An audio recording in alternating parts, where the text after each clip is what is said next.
जीवनाचे गणित. सद्गुरु पै माऊली, मातोश्री माईंना प्रथम कृतज्ञपूर्वक वंदन. आपण सर्व सद्भक्त सत्साधक, आपणा सर्वांना आदरपूर्वक नमस्कार. संपूर्ण मानवजातीला सुख, शांती, समाधान हवे आहे, परंतु ते प्राप्त होत नाही, कारण जीवनाचे गणित चुकलेले आहे. सर्वसाधारण मनुष्य जीवन जगत असताना 5 ज्ञानेंद्रियाच्या द्वारे समोरचे दृश्य जगत सतत व्यापत असतो, म्हणजे पाहत असतो. दृश्य जगताच्या अपेक्षेत नाद, गंध, स्वाद, स्पर्श हे त्याचे जाणणे सुद्धा पाहणेच होय. मनुष्याचे कार्य सतत चाललेले असते आणि ते करताना तो सतत कुठल्या ना कुठल्या दृश्यामध्ये गुंतलेला असतो. आज सर्वसाधारणपणे मनुष्य दिवसभर हेच करीत असतो. प्रत्येक क्षणोक्षणी तो काहीतरी पाहतो. पाहिल्यानंतर दृश्याच्या अपेक्षेत त्याच्या ठिकाणी ज्या संवेदना निर्माण होतात, सुखद किंवा दुःखद संवेदना निर्माण होतात, त्या अंतर्मनामध्ये पोचतात आणि अंतर्मनात पोचल्याबरोबर त्या अंतर्मनातून पुन्हा प्रेमाच्या, रागाच्या, दुःखाच्या, निराशाच्या, आशाच्या भावना निर्माण होतात आणि त्या भावनेतून मनुष्य हसतो, रडतो, बोलतो, भांडतो, सगळं काही करतो. असे त्याचे जीवन चालले. म्हणजे आपण किती परावलंबी जीवन जगतो ते लक्षात घ्या. समोरच्या परिस्थितीनुसार आपण हसतो, समोरच्या परिस्थितीवर रडतो. म्हणजे समोरची परिस्थिती असेल त्याप्रमाणे आपल्याकडे वेगळ्या वेगळ्या भावना. म्हणजे आपल्या हातात आपलं जीवनच नाही. हा ओरडला म्हणून मला राग आला, हा ओरडला म्हणून मला वाईट वाटलं, हा ओरडला म्हणून मी निराश झालो. म्हणजे तुझं स्वतःचं जीवनच नाही, तू स्वतःकडे विचारच करत नाहीयेस, तू कोण आहेस. म्हणून ही परावलंबी जीवन झालंय. प्रत्येक मनुष्य इथेच गुंतलेला आहे की हे सगळे आपण पाहतो आहोत हे त्याच्या लक्षात येत नाही. किंबहुना आपण पाहतो हे जसे ज्या वेळेला तो म्हणतो त्यावेळेला आपण म्हणजे कोण पाहतो याचा विचार करीत नाही. आता बघा, विचार करायला लागेल. सांगितलं मग कोण पाहतं म्हटलं तर त्याचं उत्तर काय येतं? मी पाहतो, मी बोलतो, मी ऐकतो, असे सतत आपल्या प्रत्येकाकडे चाललेले असते. हा जो मी म्हटल्यानंतर मनुष्याकडे मीची जी ओळख आहे तिथे मात्र गोंधळ असतो. कारण मी कोण असे जर त्याला विचारले तर सरळ त्याचा हात शरीराकडे जातो. तो जरी डोळ्यातून पाहत असला तरी हात मात्र कुठे जातो? छातीकडे. कानातून ऐकतो म्हटले तरी कोणी ऐकले असे विचारले तर तो हात जातो छातीकडे. गंध जाणला, हात कुठे जातो? छातीकडे. म्हणजे तिथे प्रत्येक मनुष्याचा हात मी म्हणत छातीकडे जातो. आता या छातीकडे हात गेल्यानंतर मी म्हणजे छाती आहे का असा प्रश्न विचारला तो गोंधळात पडतो. आपण स्वतःला विचार, मी म्हणलं इथे मी कुठे आहे? नाहीये, ते शरीराचं आहे, मी तिथे कसा असणार? मग मी आहे कुठे? सर्वसाधारण मनुष्याला कळत नाही. देह जाणता येतो कारण देह हे दृश्य जगत आहे. आता इथे बघा, इथे परत लक्षात, दृश्य जगत काय? जे पंच ज्ञानेंद्रियाने जाणता येतं ते सगळं दृश्य जगत आहे. देह स्थूल आहे, देह डोळ्यांना दिसतो, किंबहुना पंच ज्ञानेंद्रियाच्या द्वारे देहाला तो जाणतो. देह हे दृश्य जगत आहे. मनुष्याला कळत नाही, तो म्हणतो देह म्हणजे मी, म्हणजे देहरूपी दृश्य जगतालाच तो पाहणारा म्हणतो. हातचा एक धराला विसरला की सारे गणित चुकते. तसे मी कोण हे न कळल्यामुळे जो हातचा एक आहे तो धरायला चुकतो आणि त्याच्या जीवनाचे गणित चुकायला लागते. म्हणजे प्रत्येकाचं गणित चुकतंय की नाही? आपलं गणित आतावर किती चुकलं, मग किती वर्ष चुकतोय आपण? आता 60 वर्ष झाली तरी चुकतोय, 70 वर्ष, म्हणजे आता आयुष्य संपायची वेळ आली तरी चुकतोच आहे. म्हणून किती वेळा जन्मावे, किती वेळा भावे फजित, असं तुकाराम महाराज. त्याचा अर्थ, कारण हे ज्ञान मिळेपर्यंत माणूस चुकणार, त्याला माहितच नाही ना ही गोष्ट. तिथे कोणतरी सांगायला भेटावाच लागतो आणि ते सांगितल्यानंतर कळतं. ते म्हणून नंतर अभ्यास करावा लागतो. असं पण नाही, समजतं असं पण नाही, ऐकलं की झालं असंही होत नाही. कर्म करताना मनुष्य प्रत्येक वेळेला मी करता म्हणत असताना मी म्हणजे देहरूपी मी असा कर्तेपणाचा भाव त्याच्या ठिकाणी असतो. देह मी म्हटल्यानंतर मी देहापुरते आहे हा भाव त्याच्याकडे येतो. देह म्हणजे मी, चेहरा म्हणजे मी, नाव म्हणजे मी, अमुक जातीचा मी, धर्माचा मी, पंथाचा मी, मग जातीचा अभिमान, धर्माचा अभिमान, पंथाचा अभिमान, नावाचा अभिमान, देहाचा अभिमान, असे सर्व निर्माण होते. देहाला कोणी नाव ठेवलेलं त्याला आवडत नाही. देह मी म्हणत असा जो अभिमान येतो तो असतो अहंकार. म्हणजे प्रत्येकाकडे हा अहंकार कुठून आला? देह मी या भावातून, देहापुरती मी, आणि मला कोण बोललेलं आवडत नाही असं म्हणायला. आता मुलं पण ओरडलं की रागवतात, वाईट वाटतं, कारण तो त्यांचा अहंकार असतो. अहंकारामुळे मनुष्याचे जगणे चुकीच्या पद्धतीने होताना दिसते. द्वेष मत्सर करणं, स्पर्धा करणं, चढावड करणं, तुलना करणं, ह्यातच तो गुंतो आणि हे थांबवण्यासाठी मी कोण ह्याचा बोध मनुष्याला व्हायला पाहिजे. यासाठी संत सद्गुरू साधना करायला सांगतात. साधना म्हणजे काय? आपल्या अंतरात देव आहे, जो या देहातून कार्यरत आहे. त्या देवाचे सतत स्मरण, दिव्यत्व स्मरण साधण्यासाठी जे करायचे असते त्याला साधना म्हणतात. साधना म्हणजे आपल्या ठिकाणी हे दिव्यत्व आहे, ही जाणीव आहे, ती दिव्य जाणीव आहे. आणि दिव्य जाणीव आहे आणि ह्या दिव्य जाणीवेचा बोध सतत देत राहिला पाहिजे. जाणीवेने स्वतःला की दिव्य आहेस, हे दिव्य जाणीव आहे आणि या दिव्य जाणीवेचं सगळं कार्य आहे.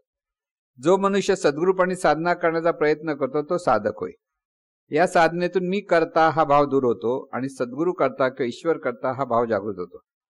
कर्मफळाबद्दलची आसक्ती राहत नाही. सर्वात महत्वाचं, आपण कार्य केलं की आपल्याला कोणी कौतुक केलं पाहिजे, कोणी चांगलं म्हटलं पाहिजे, हा भाव देहभावातून असतो. जाणीवेचं कार्य म्हटलं की कौतुक केलं नाही केलं, जाणीवेचं कार्य जाणीवेने केलं म्हणजे ते माझं तुझं तिथे राहत नाही, लक्षात घ्या. आणि त्यामुळे फळाबद्दल आसक्ती नसते. असंच झालं पाहिजे असं आपण म्हणतो ना, असंच झालं म्हणजे काही वेळेला फळ तसं मिळत नाही, म्हणून फळ मिळत नाही, मग माणूस रडतो, वाईट वाटतं, द्वेष करतो, म्हणजे दुसऱ्याबद्दल आसक्ती नाही म्हणते. म्हणजे आता अरे एवढी साधना केली तरी मन अजून शांत होत नाही, ही पण आसक्तीच. करत राहा, कधी व्हायचं तर होईल. तू पण तू जाणीव, तुला काय फरक पडतोय, तुला अरे अजून नाही का जमत, अजून का नाही जमत, ती आसक्ती निर्माण होते. मग तिथे देहभाव येतो परत. कळलं की देहभाव नको आहे. सद्गुरूंनी सांगितलं ना, करत राहा, तू जाणीव आहेस, तू जाणीव आहेस, तू जाणीव आहेस. हे आपोआप त्या ठिकाणी तो भाव तयार व्हायला लागतो पुन्हा पुन्हा सांगितल्यानंतर. पण ही साधना केली आणि मला मिळत नाही म्हटलं तर परत गोंधळ होतो. अरे आता बरं वाटलं, परत बरं नाही वाटलं. मग तिथे प्रत्येक वेळेला आपल्याला तिथे फळाची अपेक्षा असते. प्रत्येक वेळा एकदम छान झालं पाहिजे, शांत झालं पाहिजे असं जे वाटतं ना, तर तीच परीक्षा असते. मिळत नाही म्हणजे तिथे कळलं पाहिजे आता हे इथे आग्रह धरू नकोस, ते परमेश्वराचं कार्य आहे, म्हणजे ते परमात्म्याचं कार्य आहे, ते चैतन्य स्वरूपाचं कार्य आहे. द्यायचं काय न द्यायचं त्याच्याकडे, काय करायचं हे ह्या जाणीवेकडे. ही जाणीव त्या परमेश्वराची आहे, म्हणजे अनंत स्वरूपाची आहे. म्हणून तिथे त्याचं स्मरण करत राहा. तू परमेश्वराची आहेस, तू सद्गुरूची आहेस, का तू चैतन्य स्वरूपाची आहेस, हे करत राहायचं. कधी होणार वाट नको बघू, कधी होणार म्हटलं की गोंधळ होतो. दोघ जण तपश्चर्या करत बसले होते. नारद म्हणजे गोष्ट ऐकलेली असेल, थोडासा तो वेगळे शब्द आहेत पण तुम्हाला थोडक्यात सांग. तर नारद मुनी जाताना त्याने एकाने उठून विचारलं, मुनी तुम्ही जाताय कुठे? ना मी जातोय विष्णू कृष्णाला भेटायला. मग त्याला विचारा, मी इतकी वर्ष करतो अजून मिळत नाही, काय मला काय चुकतं, काय कसं मिळेल, मला कधी मिळेल हे तरी विचारा. ते म्हणा चालेल. आणखीन एक पुढे गेला, त्याला तोही म्हणाला, बघा मला सांगा कधी मला मिळणार, कसं होणार हे सगळं. आणि परत येताना ते भेटतात, जातात कृष्णाला विचारून येतात. तो पहिला जो भेटला होता त्या पहिला भेटून म्हणाला, विचारलं का तुम्ही कधी मला मिळणार? तर म्हणजे झाडावर जेवढी पानं आहेत ना तेवढी वर्ष झाली की तुला मिळणार, जेवढी पानं जेवढी मोजून घे तेवढी वर्ष तुला लाग. डोक्याला अरे बापरे आता काय करू, हे कधी पानं एवढी मोजणार कधी मी? निराश झाला, जा ते म्हटलं, काय सोडून दिलं त्याने. दुसऱ्याला विचार, दुसरा आला भेटला, त्यालाही ते सांगितलं एवढी जेवढी पान. तो एकदम खुश झाला. का? अरे मिळणार आहे ना, मिळणार आहे सांगितलं, मग तो 100% मिळणार आहे. तो कधी मिळणार तर कशाला विचार करतो, करत राहा. दोघांमध्ये विचारामध्ये फरक आहे, लक्षात ठेवा. तुम्ही ज्यावेळेला हे फळ कधी मिळणार कधी मिळणार, तर त्या पहिल्यासारखी डोक्याला हात लावतो, नाही मिळतो नाही मिळत असं नका करू, करत राहा. कारण परमेश्वराने आपल्याला सद्गुरु कृपेने हे ज्ञान दिलेलं आहे. हे ज्ञान मिळालं हेच महत्वाचं आहे. नाही हे ज्ञान नसतं मिळालं तर आपण भरकटत बसलो असतो. म्हणजे विचाराच्या लेवलला हे चैतन्य स्वरूपाचं जीवन आहे, हे जाणीवेचं जीवन आहे. इथे फक्त आपल्याला त्या जाणीवेच्या अनुभूतीतून वागायचं कसं ते कळलं पाहिजे. लक्षात घ्या, नुसतं जाणीव म्हणून खुश होऊ नका. जाणीव म्हणून माझं जीवन कसं मला जगता आलं पाहिजे, इथे माझं लक्ष पाहिजे. इथे जेव्हा मी लक्ष द्यायला लागतो त्यावेळेला मला सद्भावनेने वागलं पाहिजे. सद्गुरू सद्भावनेने वागलं पाहिजे. सर्वांच्या भलेपणाचा विचार झाला पाहिजे की कोणाबद्दल उगीच वाईट चिंतन येता कामा नये. येत असे तर लगेच सावध व्हा, पटकन देवा तूच सर्व सर्वांचं भलं होतंय म्हणत राहा. ह्या युक्त्या आहेत की देवा तूच सर्व आहे, सर्वांचं भलं होतं, देवा तूच सर्व आहे. ही जाणीवेला लक्षात घेऊन, देवा म्हणजे कोण, ही जाणीवच देवा. जे मी म्हणणारी जाणीव आहे ती दिव्य आहे, ते तिलाच आपण म्हणतो देवा तूच आहेस. म्हणजे ती जाणीव आहे, देह नाहीयेस, तू जाणीव आहेस, तू जाणीव आहे, देह नाहीयेस. हे येता जाता आपल्याकडे ही सतत मनात चिंतन पाहिजे. आणि चिंतनातून एकदा ते धरायला लागलात की आपोआप ते मिळणारच आहे, ते कुठे जाणार नाही. तो तुमचा जन्मसिद्ध हक्कच आहे. कोणाचा? जाणीवेचा. देहभावाचा नाही. देहभावाला जन्मसिद्ध हक्क रडत बसायचा. म्हणून इथे आपण जाणीवच आहोत आणि जाणीवेचं कार्य आहे म्हणजे ईश्वराचं कार्य आहे. म्हणून करत राहा, फळ मिळणार. कधी मिळणार ह्याचा विचार करत बसू नका. त्याचा विचार केला की निराश होणार, वाईट वाटणार, कंटाळणार, किती वेळ का जाऊ दे, सोडून द्या म्हणणार. मग दोघं जे साधक मगाशी भेटले त्याच्यापैकी आपल्याला कोण कोण व्हायचं ते बघून घ्या. असो, पुढे जाऊया. म्हणून या साधनेतून मी करता हा भाव दूर होतो आणि सद्गुरू करता किंवा ईश्वर करता हा भाव जेव्हा. आता इथे आणखीन सोपं म्हणजे सद्गुरूंचं अखंड स्मरण जर आपल्याला असेल की हे जीवन सगळं, हे ज्ञान सगळं सद्गुरूंमुळे मिळालेलं आहे.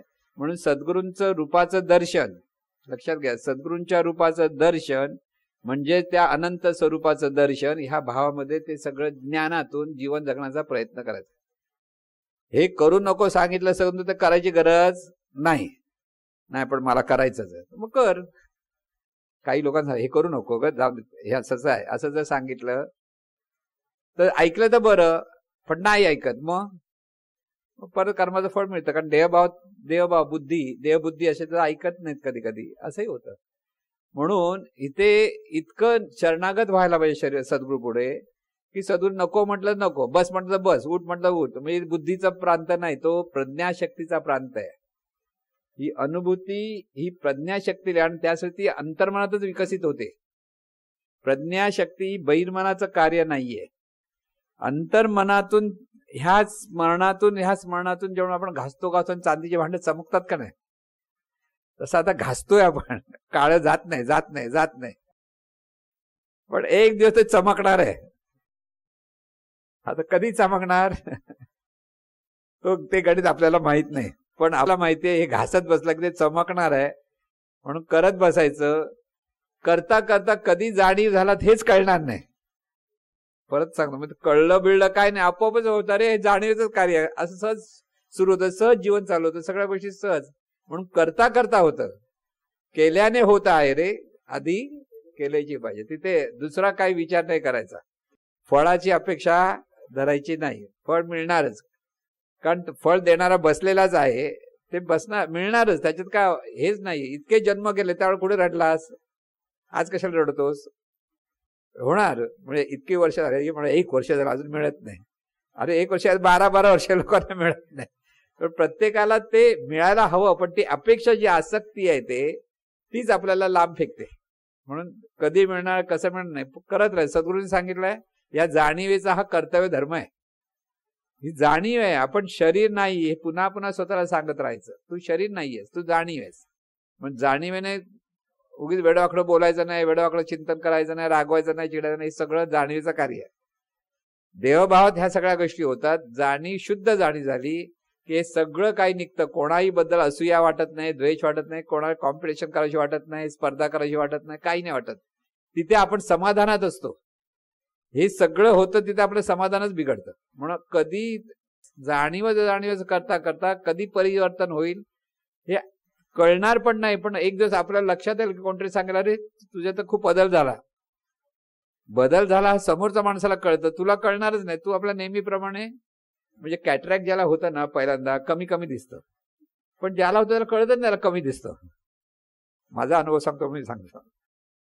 लोक म्हणतात तुम्हाला कॅटरॅक्ट आहे, म्हणलं मला तर चांगलं दिसतं, मी कशाला लक्ष ठेवू. पण ते कमी दिसतं. नेहमीपेक्षा 90% जे 100% देतं ते 50% दिसतं, 40% देतं, 30% दिसतं.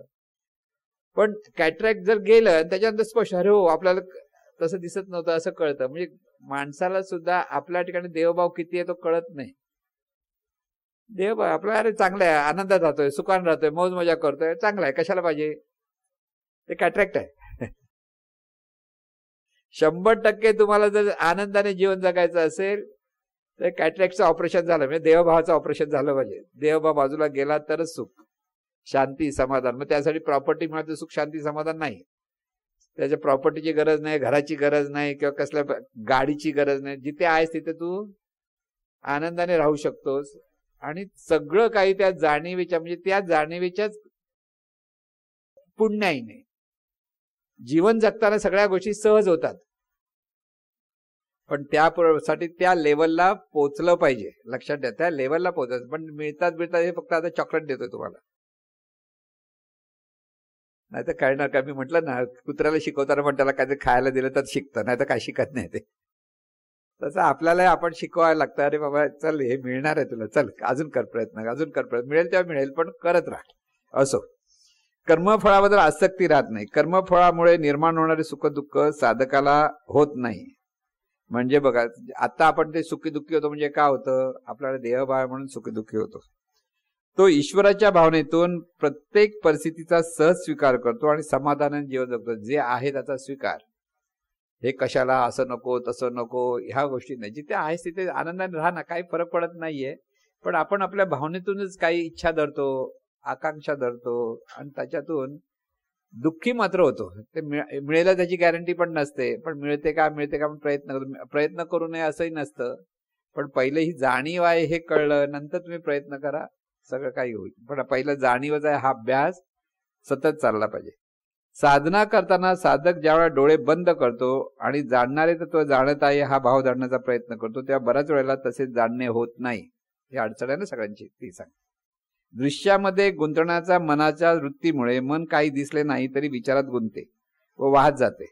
विचार येतात कारण सतत विचार निर्माण होणे हा मनाचा स्वभाव आहे. अशा वेळी विचारांकडे दुर्लक्ष करून सावध राहून जाणणाऱ्या तत्वाला स्वला जाणण्याचा प्रयत्न करणे आवश्यक असते. पण डोळे बंद केले, विचार येतात म्हणून आपण डिस्टर्ब होतो खरा, पण तिथे ते येतात ते येऊ देत, तिकडे दुर्लक्ष. तू कोण आहे जाणीव आहेस, तुझा ह्याचा संबंध नाही. आपण संबंध जोडतो आपल्या विचारांबद्दल, आपल्या भावनेतून ते संबंध जोडले जातात. तिथे आपला काय संबंध नाही हे जर लक्षात आलं तर तिथे आपण जाणीवीचं जाणणं चालू राहील. तर स्वला जाणण्याचा प्रयत्न करणे आवश्यक आहे. हे जमले तर बाहेरचे विचार हळूहळू कमी व्हायला लागतात. म्हणजे फोकस जर तुम्ही जाणीवच आहे म्हणजे डोळे बंद होत नसेल तर मनातल्या मनात विचार करा, तू जाणीवच आहे, जाणणारं तत्वच आहे, जाणीवच आहे. इथे जास्त जोर विचार दिला, फोकस केलं तर आपोआप येणारे विचार कमी कमी होत जातात आणि मन शांत होत जाते. दिव्यत्वाचा विचार धरून निवांतपणा येत असेल तर साधकाची साधना योग्य मार्गावर असेल. दिव्यत्वाचा विचार, अनंत स्वरूपाचा विचार, त्याचबरोबर अनंत स्वरूप जे आहे ते ह्या देहातून प्रकट आहे, ह्या भावामध्ये साधक समरस होतो, तेव्हा खरी साधना सुरू होते. खरी साधना कुठे होते? निवांतपणा येतोय पण त्याच वेळेला हे जाणीवच आहे, जाणीवच जीवन बघते, जाणीवेचं सगळं चाललंय. हा भाव जेव्हा तिथे असतो तेव्हा ती खरी अनंत स्वरूप आहे. म्हणजे एकडे आहे ते ईश्वरी शक्तीच आहे की जाणीवच आहे, ते अनंत स्वरूपाची जाणीव आहे की सद्गुरूची जाणीव आहे. हा ज्या भाव तिथे पुन्हा पुन्हा देत राहायचं असतं. म्हणजे जाणीवपूर्वक द्या किंवा साधनेत बसल्यानंतर सुद्धा देत साधनेकडे पाहणं, हे जेव्हा व्हायला लागतं तेव्हा आपोआप तिथे साधना सुरू होते. सर्वत्र अनंत स्वरूप आहे, त्याचेच तू रूप आहेस हे सतत स्मरणात असले पाहिजे. आपण कोण आहोत तर ते अनंत स्वरूपाची जाणीव, अनंत स्वरूपाचं ते रूप आहे. हे साधण्यासाठी सद्गुरूंकडे यायचे असते. अनंत स्वरूपाला पाहता येत नाही, पण अनंत स्वरूपाचा अनुभव कोण घेत आहे? सद्गुरू, म्हणजे ते परमतत्व सद्गुरू रूपाने प्रगट आहे. तिथे सद्गुरूंजवळ ज्ञान आहे हे जेव्हा शिष्याला व्यवस्थित कळते त्या ठिकाणी तो श्रद्धेने पाहायला लागतो. सद्गुरूंचे स्मरण म्हणजेच परमात्म्याचे स्मरण. या भावामध्ये जेव्हा तो साधनावर व्यवहार करायला लागतो तेव्हा त्याचे मन लवकर स्थिर होते. म्हणून सद्गुरू ही अशी एक उपाय आहे की तिथे श्रद्धा असेल, प्रेम असेल, कृतज्ञता असेल, त्यांच्याकडे सतत ज्ञान घेण्याची आपल्याकडे इच्छा असेल तर तिथे बरोबर ती जाणीव तिथे वळायला लागते. अनंत स्वरूप दिसत नाही म्हणून आकळता येत नाही, आपलं स्वरूप आपल्याला आकळता येत नाही म्हणून स्मरण टिकत नाही. सद्गुरूंचे रूप लक्षात ठेवले तर डोळे उघडे केले तर सद्गुरू आहेत हे कळते. तसेच प्रत्येक कृती करताना सद्गुरू बघत आहे म्हणून सावधपणा येतो. जेव्हा एका बाजूने साधक दिव्यत्वाच्या भावात सद्गुरूंचे स्मरण करीत असतो आणि दुसऱ्या बाजूने सद्गुरूंचे ज्ञान आचरणात आणण्याचा प्रयत्न करीत असतो तेव्हा तो खरा साधक. सद्गुरूंनी हे सांगितलं आहे मग आपल्याला करायला पाहिजे असा त्या साधकाचा भाव असतो. अतिसूक्ष्म गोष्टी कळण्यासाठी सद्गुरूंनी सांगितलेले ज्ञान उमलण्यासाठी सद्गुरू शरणागती हवी. सद्गुरूंना पाहताना आपण सद्गुरूंचेच आहोत हा भाव तिथे असला पाहिजे. सद्गुरूंचे आहोत म्हणजे ते अनंत स्वरूपाचे आहोत आणि तो संबंध जो आहे तो आदरपूर्वक, श्रद्धापूर्वक, प्रेमपूर्वक जर असेल तर अखंड स्मरण जमेल. तिथे प्रेम म्हणजे आत्मतत्वाने आत्मतत्वावर प्रेम करणं. म्हणून प्रत्येक माणूस स्वतःवर प्रेम करतो आणि त्या स्वतःच्या प्रेमातून सर्वांवर प्रेम करतो. प्रपंचातले प्रेम कसे असते? समोरचा आपल्या मनासारखा वागत असेल तोपर्यंत म्हणजे मनासारखा वागत असेल तर प्रेम, तो मनासारखा वागत नसेल तर प्रेम बाजूला राहते आणि मग भांडण सुरू होते. प्रपंचातले प्रेम हे अपेक्षेतून असते. सद्गुरू आणि शिष्य यांचे प्रेम निरपेक्ष असते. सद्गुरू प्रेमात सद्गुरूप्रती शरणागती, आदर, श्रद्धा, कृतज्ञता हे सर्व भाव तिथे असतात, सतत असले पाहिजेत. या भावाची परिणती भक्तीत होते. पारमार्थिक प्रेमात शिष्याला सद्गुरूंचे अखंड स्मरण असते.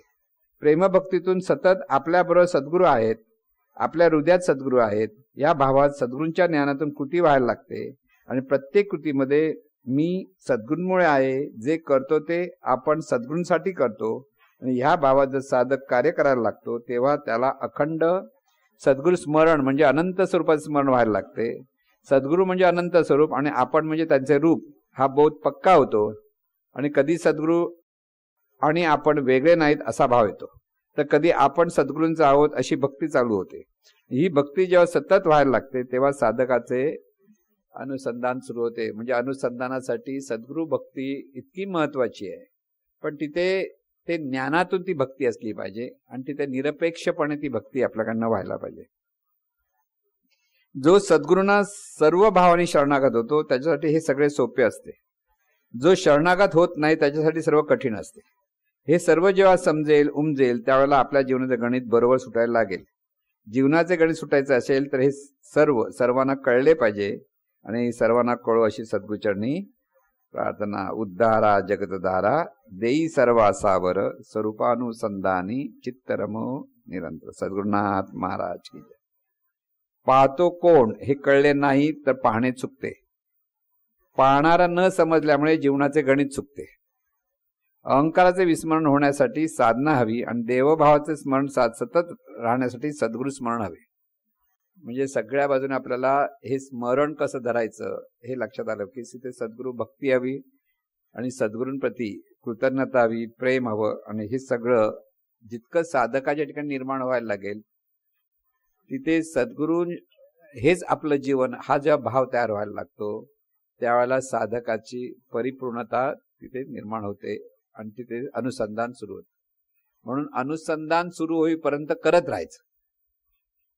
जोपर्यंत सहज स्मरण राहत नाही तोपर्यंत विचार करू नका बरं वाटतं चांगलं वाटतं काय नाही. करत राहणं हे आपल्या हातात आहे आणि ते आपल्याला पुन्हा पुन्हा जमलं पाहिजे आणि तुम्हाला सगळ्यांना जमणार. सकाळपासून बसले आहेत नाही तर पळाले असते ना, जाऊन जरा डोकं दुखतो आमच्या घरी जाऊन झोपतो, रूमवर जाऊन झोपतो. ते इतकं सहन केलं म्हणजे सहनशीलता आहे थोडस. म्हणजे ह्या सगळ्या गोष्टीतून आपल्याला सतत जाणीव, म्हणजे आज झोपताना सुद्धा कसे झोपणार आहात तुम्ही? जाणी झोपणार आहे आणि जाणीव उठणार आहे.